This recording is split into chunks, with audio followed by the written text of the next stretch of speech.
एक सीमा होती है। उत्तर प्रदेश के राज्यपाल को, जिन्हें बहुत ज़्यादा बयान देने का शौक है, उनको केंद्र में कहीं मंत्रिमंडल में मंत्री बना दें,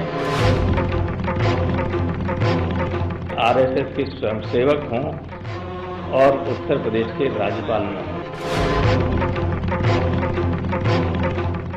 मुझे मजबूरन राज्यपाल के खिलाफ ये बयान देना पड़ रहा है।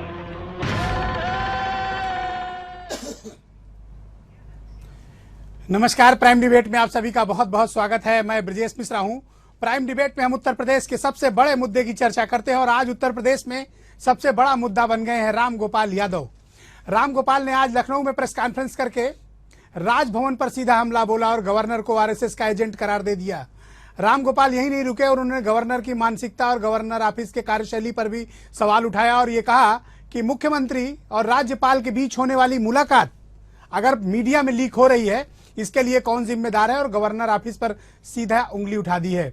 सामान्य तौर पर जब भी ये एक परंपरा रही है समाजवादी पार्टी की पिछले 2 सालों से कि जब भी गवर्नर पर अटैक करना होता है, विशेष तौर पर राम गोपाल यादव दिल्ली से लखनऊ बुलाए जाते हैं। एक संक्षिप्त मीटिंग होती है, उसके फौरन बाद मीडिया में प्रेस कॉन्फ्रेंस करके राम गोपाल सीधा हमला करते हैं गवर्नर राम नाईक पे। इस बार राजभवन बनाम सरकार फिर से जंग छिड़ गई है। वजह दरअसल 2-3 है। राम गोपाल यादव ने आज 2-3 मसलों पर बहुत गंभीर मुद्दे उठाए। पहला मुद्दा उन्होंने ये उठाया कि मुख्यमंत्री और गवर्नर के बीच होने वाली बातें लीक क्यों होती हैं, गवर्नर की कार्यशैली सवालों के घेरे में है। दूसरा प्रश्न उन्होंने उठाया कि जिस तरह से गवर्नर ने लॉ एंड ऑर्डर को लेकर बयान दिया है, उस पर भी उन्होंने उंगली उठाई है। और कमोबेश इसके पीछे 5 वो नाम जो एमएलसी के नामांकन के लिए राजभवन में फंसे हुए हैं, उसकी टीस समाजवादी पार्टी को हमेशा सालती रही है। और शायद यही वजह है कि जब भी मौका लगता है समाजवादी पार्टी हमला करने में गवर्नर पर कोई चूकती नहीं। लेकिन यूपी के गवर्नर राम नाईक बहुत पॉलिटिकल है और वो इस तरह के आरोपों की कोई शायद परवाह नहीं करते। इसलिए आजम खान से शुरू हुआ सिलसिला, अंबिका चौधरी से शुरू हुआ सिलसिला, राम गोपाल यादव के आरोप, इन सब की शायद गवर्नर ऑफिस अब परवाह नहीं करता है। हालांकि जो मर्यादा रही है गवर्नर दफ्तर की वो बहुत बड़ी रही है, लेकिन पिछले दिनों जिस तरह से इसका राजनीतिकरण हुआ है तो गवर्नर ऑफिस की भी मर्यादा कहीं न कहीं तार तार हो रही है, कम हो रही है। मेरे साथ आज इस विषय पर खास चर्चा के लिए 4 विशेष मेहमान स्टूडियो में मौजूद हैं, जिसमें भारतीय जनता पार्टी के उत्तर प्रदेश के बहुत फायर ब्रांड प्रवक्ता आईपी सिंह मेरे साथ, समाजवादी पार्टी के वरिष्ठ नेता मोहम्मद साहिद मेरे साथ मौजूद हैं, राम गोपाल यादव के पक्ष रखेंगे आज स्टूडियो में। मेरे साथ उत्तर प्रदेश में राष्ट्रीय लोकदल के अध्यक्ष मुन्ना सिंह चौहान और वरिष्ठ पत्रकार, टेलीविजन विश्लेषक और पॉलिटिकल एक्सपर्ट हेमंत तिवारी। बहुत स्वागत है आप सभी का। हेमंत, सबसे पहले तो मैं आपसे आज स्टार्ट करता हूं, आज थोड़ा क्रम तोड़ेंगे बातचीत में। हेमंत, आप मुझे बताओ कि विशेष तौर पर राम गोपाल को बुलाकर गवर्नर पर अटैक कराने का मकसद क्या है और इसके निहितार्थ क्या है? देखिए, अगर राम गोपाल से ही कुछ बुलवाना था तो दिल्ली से ही बोल सकते थे, महत्व उतना ही होता। लेकिन हमको लगता है कि समाजवादी पार्टी में आज कुछ गहन मंथन और कोर फैमिली की कोर कमेटी की बैठक थी, इसलिए आए थे। मौका थोड़ा ऐसा बन गया, राज्यपाल का एक बयान जो कल उन्होंने उरई में दिया, जालौन में, जिसमें लॉ एंड ऑर्डर पर टिप्पणी थी। टिप्पणी एग्जैक्टली क्या थी वो राज्यपाल भी शायद ध्वस्त शब्द, जो कानून व्यवस्था ध्वस्त शब्द से इनकार कर रहे हैं, ऑफिशियली नहीं किया है, लेकिन राजभवन कर रहा है कि ऐसा शब्द उन्होंने नहीं बोला था। लेकिन एक अवसर मिल गया। इसमें मैं ब्रजेश कुछ नया नहीं देखता हूं। हम 3 महीने पहले चले जाइए, 27 जुलाई इसी वर्ष राज्यपाल ने कुछ बोला था। कुछ क्या बोला था, कहीं गए थे उन्होंने, शायद कुछ एक पर्टिकुलर जाति विशेष का कहीं जिक्र कर लिया था। तो शायद राम गोपाल यादव ने जो उस वक्त प्रतिक्रिया व्यक्त की थी, भाषा में, कंटेंट में, तेवर में आज के बयान से कतई कम नहीं था। हाँ, एक फर्क था, उस वक्त उन्होंने कहा कि अगर इनकी इतनी ज्यादा राजनीतिक हस्तक्षेप की प्रवृत्ति है तो इनको उत्तर प्रदेश के अगले चुनाव में मुख्यमंत्री पद का उम्मीदवार बना देना चाहिए। और आज उन्होंने कहा कि नहीं, ये जिस तरीके से दखल दे रहे हैं, यूपी के गृहमंत्री बना देना चाहिए। इन्होंने स्पष्ट नहीं किया कि यूपी के। अच्छा, क्या हेमंत बहुत ज्यादा पॉलिटिकल है यूपी के राज्यपाल? आप क्यों, या उन्होंने जो बात कही सही कही है? इसमें बुराई क्या है? जिस व्यक्ति ने 6 दशक तक राजनीति की हो, इतनी बार विधानसभा में रहे हों, लोकसभा में रहे हों और मंत्री रहे हों, कानपुर में दंगा हुआ नहीं रोक पाए, कन्नौज में नहीं रोक पाए, फतेहपुर में नहीं रोक पाए, तो सवाल यह है कि राज्यपाल का काम क्या है? सवाल उठाना। उन्होंने उठाया। आप राज्यपाल का मुंह नहीं मोहम्मद साहिद, अगर घटनाएं हो रही हैं, 1 मिनट, मोहम्मद साहिद, अगर घटनाएं हो रही हैं, मुझे आप जवाब दीजिए कि फतेहपुर, कानपुर और कन्नौज में आपकी पुलिस क्यों नाकाम रही? और अगर गवर्नर इस पे बोलते हैं तो आपके नेताओं के पेट में दर्द क्यों होता है? आप एक्सेप्ट करिए जो सच है ना। ब्रजेश भाई, आपने इससे पहले भी महामहिम राज्यपाल पे एक बार चर्चा रखी थी, इत्तेफाक से मुझे भी खुशखुशी थी मेरी कि मैं उसमें शामिल था उस चर्चा में। और महामहिम राज्यपाल की गरिमा और महामहिम राज्यपाल जो संवैधानिक एक पद है, उसकी गरिमा जिस तरह से गिराने का प्रयास उत्तर प्रदेश के राज्यपाल ने किया है, ये निहायत अफसोसनाक है। देखिए, अगर राज्यपाल महोदय पूरी बात को करना चाहते थे तो अपनी बात को ना कि प्रेस करके, ना कि आप किसी तरह के, आप भी इतिहास के जानकार हैं, पूरे जितने लोग बैठे हैं सभी लोग इतिहास के जानकार हैं। संविधान सभा की बैठक थी, संविधान सभा की बैठक में यह तय किया गया, एक सवाल उठाया गया कि महामहिम राज्यपाल निर्वाचित हो और मुख्यमंत्री या नहीं हो, मुख्यमंत्री निर्वाचित हो या मुख्यमंत्री निर्वाचित हो, दोनों में से कौन निर्वाचित हो। जवाहरलाल नेहरू साहब ने बीच में इंटरवीन करके ये कहा था कि अगर महामहिम राज्यपाल भी निर्वाचित होंगे और वो जनप्रतिनिधि मुख्यमंत्री होगा तो आपस में टकराव बढ़ेगा। तो उस टकराव को टालने के लिए यह हुआ कि मुख्यमंत्री जो है संवैधानिक वो जनप्रतिनिधियों का सर्वोच्च प्रतिनिधि है, उसकी बात को मानना चाहिए। मेन बात यह है कि राज्यपाल, अरे आप जब संजय सेठ का नाम भेजोगे, कमलेश पाठक का नाम भेजोगे, तो हमारा तो गवर्नर कहां से मान लेगा भाई? हर पॉलिटिकल पार्टी को आप भी तो देखो, आप अधिकार का दुरुपयोग करोगे क्या? टेल मी वन थिंग, आप अधिकार का दुरुपयोग करोगे? प्रदेश के कानून व्यवस्था की, अगर मैं TV, listen Mohammad Sahib, 1 minute, मैं ईटीवी का एडिटर हूं। अगर मैं अपने अधिकार का दुरुपयोग करता हूं तो मुझ पर भी अकाउंटेबिलिटी फिक्स होनी चाहिए, और आपके नेताओं पर क्यों नहीं फिक्स हो सकती? बिल्कुल है। आप कमलेश पाठक को एमएलसी क्यों बनाना चाहते हैं, जिनका आपराधिक इतिहास है? संजय सेठ जिसने टैक्स चोरी के आरोप हैं जिनके ऊपर, उनको आप क्यों बनाना चाहते हो? भाई मैं समझता हूँ जहां नियत तो आपकी खोट है, नियत में पार्टी का अपना कार्यक्षेत्र है, किसको कौन बनाता है, किसको कौन नहीं बनाता। ओके, लेफ्टिनेंट गवर्नर बगल में दिल्ली में 2.5 साल की बच्चियों पर रेप हो रहा है, उनकी हत्याएं हो रही है, वो लेफ्टिनेंट गवर्नर क्यों नहीं ऑब्जेक्शन करते हैं? आपको इतना वहां तो और जंग है। उत्तर प्रदेश में जो कानून व्यवस्था है, देश की सबसे सर्वोच्च व्यवस्था है। आपका टर्न। आईपी सिंह, गवर्नर ने उत्तर प्रदेश के राजभवन को भारतीय जनता पार्टी का दफ्तर बना दिया है, आरएसएस के एजेंट हैं, ऐसा रामगोपाल कहते हैं। और मैं भी इस बात से सहमत हूं कि गवर्नर कुछ ज्यादा ही मीडिया में बोलते हैं। देखिए, थोड़ा संयम की तो जरूरत है ना। देखिए, आप बीच पब्लिक में जाके कार्यदायी सरकारों पे, जो एग्जीक्यूटिव गवर्नमेंट है, उसके चीफ मिनिस्टर पर, उसकी सरकार पर आप उंगली उठा रहे हैं, तो आपका दायित्व क्या बनता है? आप अपने फर्ज के साथ कितना समझौता नहीं कर रहे हैं? आजम खान ने आपको क्या कुछ नहीं कहा, अंबिका चौधरी ने क्या कुछ नहीं कहा, आपने उनका क्या कर लिया? आप सिर्फ बैठकर दफ्तर में, राजभवन में बैठकर सिर्फ मीनमेक निकालना, राजभवन में मुख्यमंत्री के बीच जो बात हुई उसको लीक करना, अगर ये कॉन्स्पिरेसी नहीं है तो क्या है? Tell me. देखिए, संवैधानिक संरक्षक के रूप में राज्यपाल की नियुक्ति राज्यों में होती है, इसमें किसी प्रकार का कोई संशय नहीं है। लेकिन ये राजनीतिक बयानबाजी जो राम गोपाल यादव जी लखनऊ में आके करते हैं, और परिवार की मीटिंग होती है, जो समाजवादी पार्टी उसका नाम है, मैं इस 2-4-6 महीने पहले ले जाना चाहता हूं, और उससे पहले 1.5 साल पहले ले जाना चाहता हूं, जब मुझे इतिहास बताओ, मेरा निवेदन है। बिल्कुल ले जाऊंगा। आप मुझे आज की बात बताइए।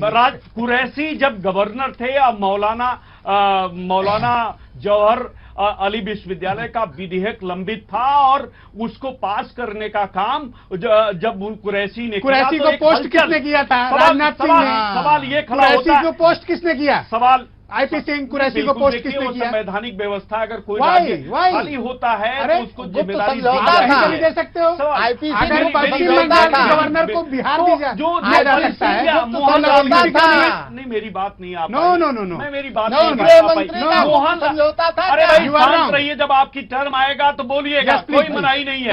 और मोहनलालगंज में एक बड़ी वारदात के बाद जब महामहिम आए तो इनके पास जवाब मुंह नहीं है। जलने के बाद मट्ठा भी फूंक कर पीता है। हाँ। और महामहिम ने जो जिन जिलों का आपने लिया, कन्नौज, कानपुर, फतेहपुर, इनको लेकर उन्होंने कहा कानून व्यवस्था में सुधार की मुन्ना सिंह जरूरत चौहान, है मुन्ना और सिंह पेट में दर्द होने लगा। 1 मिनट आता हूं मैं, नेक्स्ट टर्म में आता हूं। मुन्ना सिंह 650 चौहान, से ज्यादा दंगे हो गए। ये राजभवन और सरकार के बीच क्या चल रहा है? अब तो समाजवादी पार्टी ने ओपन फोरम पे मोर्चा खोल दिया देखिए, है, तो क्या मिसाल- माने कि अब इनके रिश्ते खत्म? नहीं मिश्रा जी, रिश्ते खत्म नहीं है। इसमें एक भी चाल हो सकती है कि जब राज्यपाल जी कहते हैं make in India, make in UP, तब रामगोपाल जी नहीं कहते कि ये राज्यपाल जी जो बोल रहे हैं या सत्य है। जब उत्तर प्रदेश सरकार की प्रशंसा करते हैं तब नहीं बोलते हैं। देखिए, आज इसमें कोई दो राय नहीं, उत्तर प्रदेश में जंगल राज है और कानून आप देख लीजिए, या तो पुलिस लाचार हो गई है या खुफिया तंत्र फेल हो गया है। कानपुर की घटना मिश्रा जी, आपको मैं चाहूंगा, मैंने आपकी टीवी देखा है, कानपुर में जब वहां के एसएसपी, डीएम ने, जिला प्रशासन ने, डीआईजी ने एक समझौता करा दिया, माफी मांगना पढ़ के सुना दिया गया और लोगों ने मान लिया कि जुलूस नहीं निकलेंगे, तो एक सत्ता पार्टी का क्या आदमी आकर के प्रशासन के ऊपर कहता है नहीं जुलूस निकलेगा, और दंगा हो गया और सरकार बैठी देख रही है। क्या हो रहा है उत्तर प्रदेश में? उत्तर प्रदेश में किसी क्या पर कोई करना एक्शन चाहते नहीं हैं? लेते हैं ये लोग। फतेहपुर में जिस एसपी ने ठीक कार्रवाई की, कन्नौज उसी के में खिलाफ कार्रवाई की। कन्नौज में दो उसी को बार हटा हो चुका, दिया। कन्नौज में 2 बार दंगा हो चुका, कन्नौज में एक आदमी मरा, और वहाँ का इंस्पेक्टर आज भी जो है वहाँ जो चाहता हो रहा है। वहाँ के एसएसपी का तो एसएसपी का कहना कुछ भी नहीं, कुछ हम अफसरों को समझते तो हैं। इम्यूनिटी हासिल है, तो उनको कभी नहीं हटाया तो जाएगा। बताइए, कन्नौज भी उन्हीं में से एक है। और कह रहे हैं कि जो डीएम और एसपी फेल होगा उसके ऊपर कार्रवाई होगी। तो कन्नौज में तो मुख्यमंत्री जी के पत्नी का क्षेत्र है और 2 बार दंगा हो गया, वहाँ एक भी हेमंत तिवारी, पर कार्रवाई मैं नहीं हो आता हूं। रही। हेमंत तिवारी, क्या ये सरकार, आज भी मैंने देखा एक प्रेस नोट जारी हुआ कि ठीक से काम नहीं करोगे तो कठोर कार्रवाई करेंगे, ये कर देंगे, वो कर देंगे, कड़ा एक्शन लेंगे जो लोग असामाजिक तत्व हैं। लेकिन मुझे लगता है जब प्रैक्टिकल में ये बात आती है तो उस वक्त सरकार की, पार्टी संगठन की और जिला पुलिस प्रशासन की भूमिकाएं बिल्कुल अलग होती हैं। कानपुर, फतेहपुर और कन्नौज की घटना इसका उदाहरण है। अगर इसमें गवर्नर उंगली उठाते हैं तो बतौर संवैधानिक head, constitutional head of the state, क्या गलत कर रहे हैं? वो ठीक कर रहे हैं? मैं आपसे यही सवाल करने वाला था कि गवर्नर ने ऐसा कौन सा अनुचित प्रश्न उठा दिया। नहीं, I do agree with you. मैं ये प्रश्न मैं कर सहमत रहा हूं हूं आपकी बात से। इस प्रश्न पे कितना शायद पहाड़ के उठा लिया समाजवादी राम गोपाल पार्टी ने। यादव को शायद इस प्रश्न का उत्तर देना चाहिए था। देखिए, यहाँ बड़ी राजनीति है। मुलायम सिंह यादव गवर्नर से मिलते हैं, हंसते हुए बाहर निकलते हैं। अखिलेश यादव जब मिलते हैं बहुत अच्छे मूड में बाहर निकलते हैं। अखिलेश यादव मुख्यमंत्री हैं, मुलायम सिंह यादव पार्टी के अध्यक्ष हैं, ये आखिर क्यों कोई टिप्पणी नहीं करते हैं? नंबर 1। नंबर 2, जो प्रश्न आपने किया वो बहुत मूल प्रश्न इस पूरे डिबेट का, कि आपको बजाय इन सब चीजों को आपको तो ये देखना चाहिए कि लॉ एंड ऑर्डर को दुरुस्त रखना आपकी जिम्मेदारी। हालांकि इस बार थोड़ी सख्ती इस सरकार ने जरूर बरती है, जैसे थोड़ा स्वीकार करना पड़ेगा कुछ मसलों में, लेकिन यहां भी कार्रवाई को लेकर सेलेक्टिव नहीं होना चाहिए। आपकी पसंद का अफसर है तो आप उसको माफ कर दो, और जबकि गलती दोष उसका उतना ही आप देखें। खाली 2 कप्तान हटाए गए उत्तर प्रदेश में, सोनभद्र और फतेहपुर। सोनभद्र तो दूसरी वजहों से हटा। लेकिन मेरा विचार है कि लॉ एंड ऑर्डर को अभी भी बजाय राज्यपाल की टिप्पणियों पर गौर करने पर जो समय व्यतीत किया जा रहा है, बजाय उसका जवाब देने के आपका प्रयास होना चाहिए कि लॉ एंड ऑर्डर दुरुस्त करने के लिए सख्त कदम उठाएं। सख्त कदम उठाने के बाद एक नहीं 11 बार मुख्यमंत्री कर चुके हैं, कुछ प्रयास उन्होंने किए हैं, लेकिन धरातल पर कहां दिख रहा है? आप बताएं ना। हाँ। धरातल पर कहां दिख रहा है? मोहम्मद साहिब। और ऐसा प्रश्न है ब्रजेश जी, जो लगातार 2017 तक अखिलेश यादव की सरकार से पूछा जाता रहा। मोहम्मद साहिब, मुझे एक इंसिडेंट बताइए कि समाजवादी पार्टी ने अपने भ्रष्ट मंत्रियों पर कार्रवाई की हो। मुलायम सिंह ने 10 बार पब्लिक फोरम पे भ्रष्ट मंत्रियों की, निकम्मे मंत्रियों की, समाजवादी पार्टी के विरोधी अफसर जो महत्वपूर्ण पदों पर तैनात हैं उनकी, संगठन स्तर पर न जाने कितनी बार बातें उठी, एक पर भी आप एक्शन नहीं ले पाए। तो क्या अफसरों के कंट्रोल में है क्या ये सरकार? आप एक्शन लेने में क्यों हिचकते हैं? और अगर ऐसे में गवर्नर ने अगर सवाल उठा दिए हैं आप पे, तो आपको इतना बुरा क्यों लग रहा है? आप कार्रवाई करिए ना, एक्शन लीजिए, अपने आप जवाब गवर्नर को चला जाएगा। सवाल पर आप तो एक्शन लेते नहीं हो। सवाल उठाया जा रहा है। राज्यपाल महोदय जिस तरह से भारतीय जनता पार्टी के एजेंट के रूप में काम कर रहे हैं उस पर सवाल उठाया जा रहा है। आरएसएस रूप जो उनके अंदर दिख रहा है उस पर सवाल उठाया जा रहा है। काम कर लेते अच्छा ना। राजभवन को जो भारतीय जनता पार्टी का एक लोकल कार्यालय बना दिया है उस पर सवाल उठाया जा रहा है। ब्रिजेश भाई, सबसे अहम बात यह है कि संविधान की जिस तरह से संवैधानिक प्रमुख धज्जियां उड़ा रहे हैं उस पर सवाल उठाया जा रहा है। सबसे अहम बात यह है, अगर आपको बात करनी है, आप अपनी बात को आप केंद्र की सरकार आप मुझे बताइए कि कानपुर और कन्नौज पर आपने क्या एक्शन लिया, बताइए। किस पे करें? कानपुर और कन्नौज पर आपने क्या एक्शन लिया? एक्शन देखिए ऐसा होता है कि ब्रजेश भाई, एक्शन फौरन होता समझ है गया, और समझ फौरन गया। हो रहा है, उसमें किसी तरह की क्या कोई फौरन कोताही हो रहा नहीं है? न ढील है और ये एक भी मुख्यमंत्री पुलिस जी ने- वाले के देखिए, खिलाफ कार्रवाई न मुख्यमंत्री करना। जी ने ये कह रखा है कि जिस भी मैं नोएडा की घटना भी आपको बताता हूँ। नोएडा में इतनी बड़ी घटना हो गई, जिलाधिकारी और SP इतनी बड़ी घटना और हो अगर गई, वहाँ पर एक SSP तो वो SHO पर भी जिम्मेदार आपने होगा। एक्शन नहीं लिया, होमगार्ड। एक SHO पर एक्शन नहीं लिया, होमगार्ड। कानपुर में कोई एक्शन नहीं, कन्नौज में कोई एक्शन नहीं।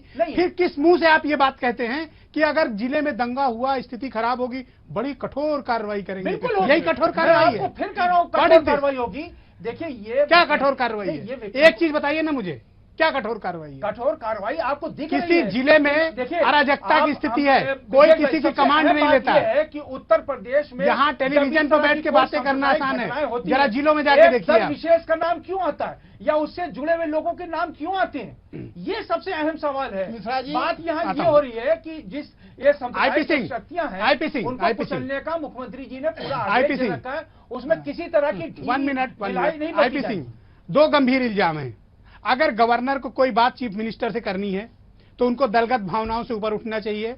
गवर्नर का जो एक्ट है, गवर्नर की जो कार्यशैली है, गवर्नर का जो तौर तरीका है, विशुद्ध भाजपाई है, इसमें कोई दो राय नहीं है और ये पूरा प्रदेश देख रहा है। RSS आप मुझे एक बात बताओ ये- कि अगर गवर्नर में बहुत ज्यादा विल पावर था तो जब आजम खान ने भला बुरा कहा तो आजम खान पर एक्शन क्यों नहीं लिया राम नाईक ने? CD मंगा के देखना, अखबार की कटिंग देखना, अरे एक्शन कब लोगे? देखिए ये सारी जानकारी आप एक्शन लेके दिखाओ ये ना। सारी जानकारी ये क्या तो छिप छिप के चिलमन की ओर से काम हो रहा है? देखिए जो आप खुल के ओपनली कोई बात कहिए। ब्रजेश जी, जो आपके प्रश्न है उसका जवाब तो राजभवन देगा, लेकिन पर आप सहमत तो हो ना कि उत्तर जब प्रदेश एक्शन लेने की सरकार बारी और आती है राजभवन तो राम नाईक के किनारे हट जाते हैं। बीच जो ये आरोप प्रत्यारोप लगता है, टीवी राजेश्वर राव का जब यहाँ गवर्नर थे और दौलत की बेटी उत्तर प्रदेश में मुख्यमंत्री थी, और जब वो पत्र केंद्र को लिखते थे तो शाबाशी देती थी समाजवादी पार्टी, तारीफ करती थी। रोमेश भंडारी के प्रशंसक थे श्री मुलायम सिंह। कहाँ चले गए? आज सवाल ये खड़ा होता है कि कहाँ वही चले गए? राजभवन, वही महामहिम आज इतनी आलोचना क्यों एक फैक्ट आपको समाजवादी बता पार्टी दूं। कर रही है? एक जब फैक्ट सुन कानून लीजिए। व्यवस्था ध्वस्त है, 650 दंगे हो गए, जंगल राज है, तो जंगल राज के एक फैक्ट खिलाफ सुन अगर महामहिम लीजिए, ने मैं किसी की आलोचना नहीं करता, पर यह भी फैक्ट है कि रोज गवर्नर का हेलीकॉप्टर या जहाज जिलों में दौरे पे निकलता है, पूरा उत्तर प्रदेश भ्रमण करते हैं। और जो पिछली बार RTI लगी थी और उन्होंने खुद भी एक्सेप्ट किया था कि 365 दिन के उनके कार्यकाल में 150 से ज्यादा बार उन्होंने हेलीकॉप्टर और जहाज का यूज किया। तीसरे दिन क्या क्यों भाई? गवर्नर ब्रजेश को जी, इसका जवाब ले लीजिए भाई। और भी बताओ आपको। भाई एक मिनट, ब्रजेश जी इसका जवाब लीजिए। आप गवर्नर हैं या मुख्यमंत्री? राइट, रुकिए। आप तय कर लीजिए, आप क्या हैं? 44,000 पत्रों का जवाब दिया है महामहिम ने। ये समाचार पत्रों में कोई छपा। पत्र आम जनता का 44,000 पत्रों एक का आम जवाब जनता का कोई पत्र राजभवन ने दिखाइए। दिया। Yes, Sahid, Sahid, you are right. Shahid ji, Shahid, you are right. आप कोई पत्र बता दीजिए। 6,000 आप भारतीय जनता पार्टी के जनप्रतिनिधियों आप कौन से हैं? आप भी बोलिए। राजभवन शांत रहने वाले वो व्यक्ति मिश्रा जी, आप बात करी मत कराइए। ये तो दोनों मिले हुए हैं, ये दोनों मिले हुए हैं और इनको तो तकलीफ यही है कि राज्यपाल को रिपोर्ट नहीं भेज रहे हैं। ये क्यों आरोप लगा रहे हैं?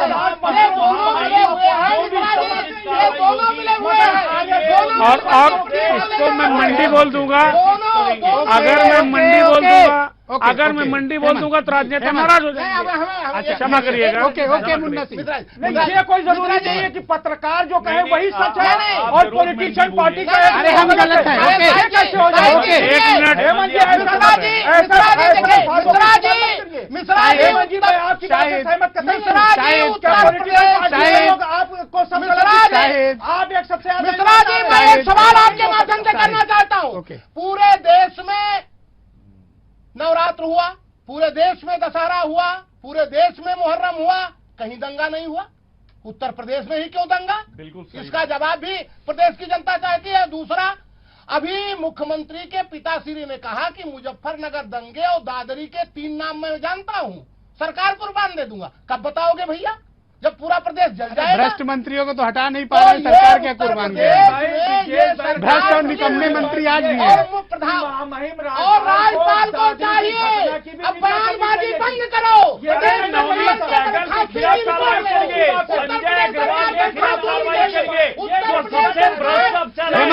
ओके ओके ओके और हाईवे जो आगरा से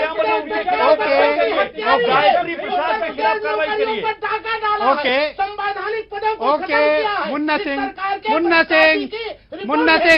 ओके ओके ओके इनको शायद मौका इसलिए शायद मैं आऊंगा 20 सेकंड में आऊंगा। तो एक नहीं, इन्होंने कुछ बोला है, इनको दे दीजिए। इन्होंने भैया कुछ तो बोला आप है, भी तो जोन के दल हो। इन्होंने कुछ बोला है, मैं बता दूं। Yes Hemant continue. पहले Mohammad One Shahid minute, one minute. पहले मोहम्मद शाहिद साहब, हाँ मैं बिल्कुल नहीं चाहता हूं कि आप मेरी बात से सहमत हैं, क्योंकि इस प्रदेश में जो कुछ हो रहा है उससे आपकी सरकार ही नहीं सहमत है, तो आप सहमत हो करके न हो करके क्या करेंगे। नंबर एक, मैंने मात्र बात कही कि आप अपनी बात साफ साफ कहिए, आप लोग झगड़ते क्यों हैं। अगर ये कहना हेमंत प्लीज बुराई है, आप आप अपनी उसमें बात निर्णय रखिए। हेमंत एक बात जानिएगा, राज्यपाल बन करके जिस दिन आए, शपथ लेने के आधे घंटे बाद प्रेस कॉन्फ्रेंस की राम नाईक ने और बताया कि मेरा 60 वर्षों का यह करियर रहा है, मैं आरएसएस से जुड़ा रहा हूं, नेताजी से मेरे बड़े अच्छे संबंध हैं, अखिलेश यादव बहुत अच्छे मुख्यमंत्री हैं, ये उन्होंने कहा, तब कोई टिप्पणियां नहीं थी। उन्होंने उनके भीतर जो कुछ था बता दिया। आप अगर आरएसएस से जुड़े रहे हो तो निश्चित रूप से आप हेमंत, वक्त कम है उसको मेरे निकाल पास। करके फेंक नहीं हेमंत, वक्त कम देंगे। है। और किसी भी गवर्नर को इस बात का अधिकार है कि अगर स्टेट में अनुचित चल रहा है उस पर टिप्पणी फाइनल करें। राउंड, हालांकि उन्हें मुख्यमंत्री की इज्जत करनी चाहिए। मुख्यमंत्री मोहम्मद अगर साहिब ठीक कर 20 रहे हैं, सेकंड में अपनी बात तो आप रखिए। उनको रिएक्ट करना चाहिए। शायद 20 सेकंड महिम 20 राज्यपाल को सेकंड भारतीय जनता पार्टी का कार्यालय राजभवन को नहीं बनने देना चाहिए।